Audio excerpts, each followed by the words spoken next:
What's up, everyone? Jeremy here from MTG headquarters.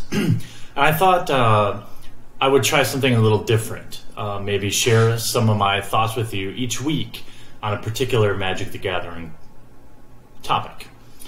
This week I want to talk about sealed product, specifically buying boosters, but I think I have a little different perspective than most people. So I want to start with basically some cold hard facts, right? So in almost no case is sealed ever worth it. If you simply define worth financially, right?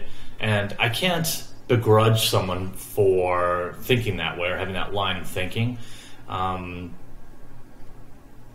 I happen to think of things a little differently. There are certainly exceptions. For example, like at the launch, the most recent Origins Clash Pack had a lot of value in it. In fact, slightly more than MSRP. But even the most aggressively priced booster packs, it's almost never worth it. That's why grizzled, serious players are always chanting to buy singles, and I can't argue with that concept, right? Obviously, you want to make your dollar stretch as far as you can, and given a limited amount of funds, buying singles is almost always the best way to invest your Magic the Gathering dollars. Even if you factor in some knowledge, right? Like let me give you an oversimplified example. Let's say half the box is gone, a booster box, and you know for a fact nobody opened a particular chase rare.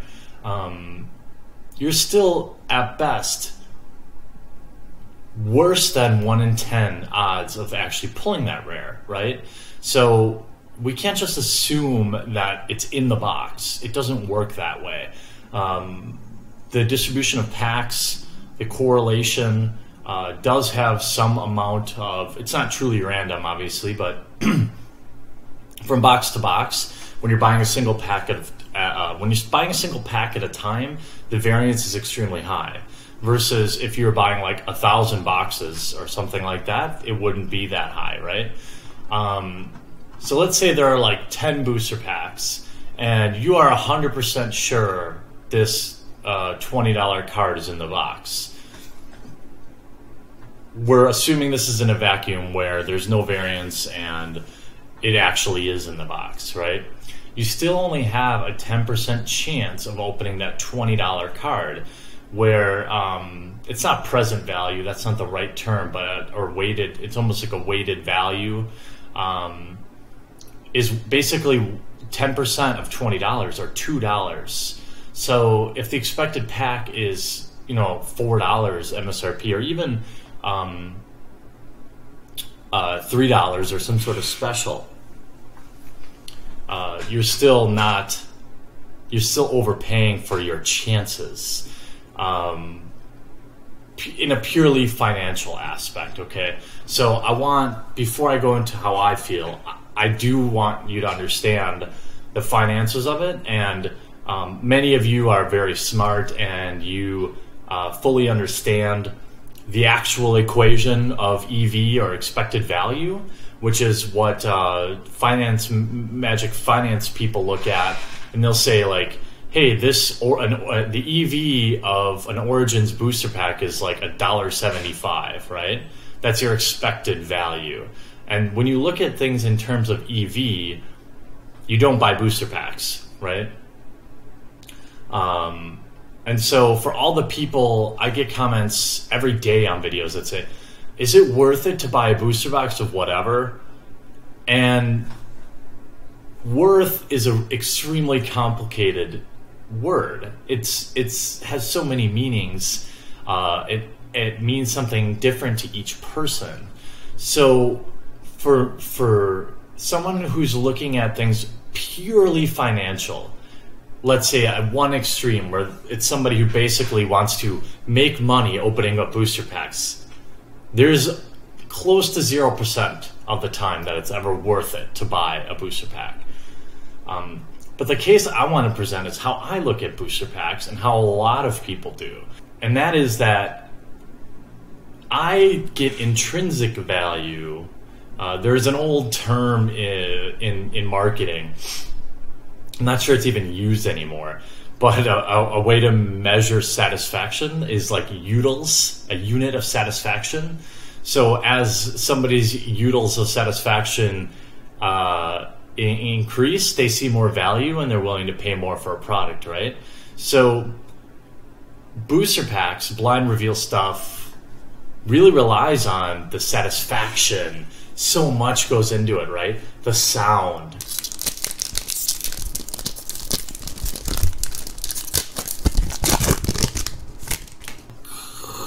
Of opening a booster pack. The smell.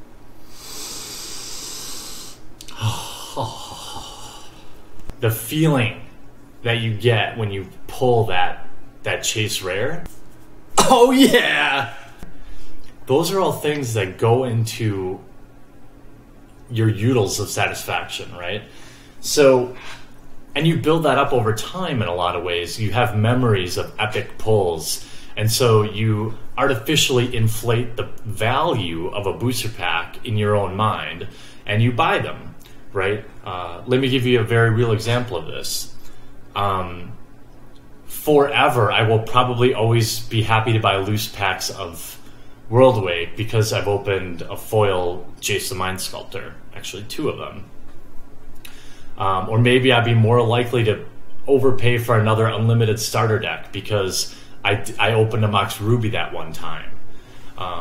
Or you hear this a lot when people will say, man, I always buy fat packs because I just always pull really good and I get a lot of value. Fat packs are a popular product because you can get them for around $30 and you really just need like 2 pulls and you can basically get it for free. Now, a lot of people ignore the wet blanket side of it, okay, is that a $10 card's really only worth about $5 in cash. And you just traded cash to buy that box. So it doesn't really work that way, right? Because if you sell that $10 card, let's say I'm TCG player, they're going to take $1. Okay, so now you're down to 9. It's going to cost you $2 to ship it, 8, 7. And you got to have packaging, let's say 6, and maybe you got to insure it. So you're down somewhere between $5 and $6 for a $10 card in your mind. Now that gap, right, is like your expected value versus the actual value. As long as you never have to make that transaction, you will always feel like it was worth $10. But when you actually sell that card, it's like when Talarian talks about in his booster box game videos that he assigns 0 cash value to dollar rares. I get on comments all the time, every comments all the time that say like, hey, dude, you just glossed over that $1 rare or a $2 rare. The point is, for me, it has no value because I can't sell it for $2. Even if I could sell it for $2, it would cost me $3 to ship it, right? So it's worth $2 maybe in trade, but I don't trade, right? So this is my own definition of worth. When I buy booster boxes, I love the thrill. I love everything about it. The smell of the cards, the sound of the packs, the epic pulls, the foil planeswalkers, all that stuff goes into my UDLs of satisfaction, right? So like, if you're a hardcore MTG finance guy, you might see the hard EV of a pack. A booster pack of MTG Origins will always be worth the exact expected value to you. But to me, because I also enjoy some of these other things, it has maybe the actual financial EV is $2, but to me, I place a financial value on the other things, the other parts of the experience of opening a pack, and it's worth $3 to me. What you want to be careful about is judging one or the other perspective, right? Because we have so many different personalities in this game that you don't want... I see it all the time in Magic, and it's one of the most frustrating attitudes that Magic players have, and it just makes you want to smack them. Is when they think it's like it's like being ethnocentric or geocentric, but being like, I know there's a better word for it, but like where like your opinion, like, oh, you like Mardu and everything else is crap, right? People have the same attitude about finance, right? Like, you're an idiot if you buy booster packs. That's such a waste of money. And that's just not true. Because you don't know what that pack is worth to somebody else. So, you know, I wanted to present a little different way of looking at sealed product, right? I get value from buying from the vaults and holding onto it and keeping it.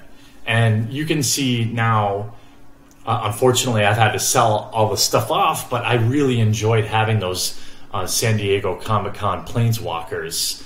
And I really enjoyed just possessing them. And that had value to me. So even though I overpaid for them, I wasn't looking at them as a financial... Well, in a way, it is a certain degree. Some percentage of it to me is the likelihood that I may be able to sell it one day and make some money. That has value to me. It all goes into my own worth equation. But you have to understand... What I want you guys to understand is there's always different perspectives in life and in Magic. And certainly when you talk about value or what something is worth, there's a million different angles to look at it. And I would love to hear what you guys think. Are you a hardcore singles guy or gal? Do you like cracking packs and you just don't care? Let me know how you feel in the comment section down below, and we'll have another discussion about something else next week. And I hope that you guys enjoy this new series, and we'll talk to you again real soon. Hope you enjoyed the video, and if you haven't already, check out some of our most popular playlists, from MTG vlogs, sick gameplay videos, new product breaks, and some insane vintage openings.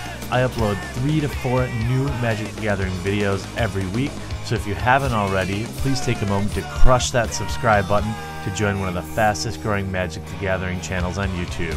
Talk to you later.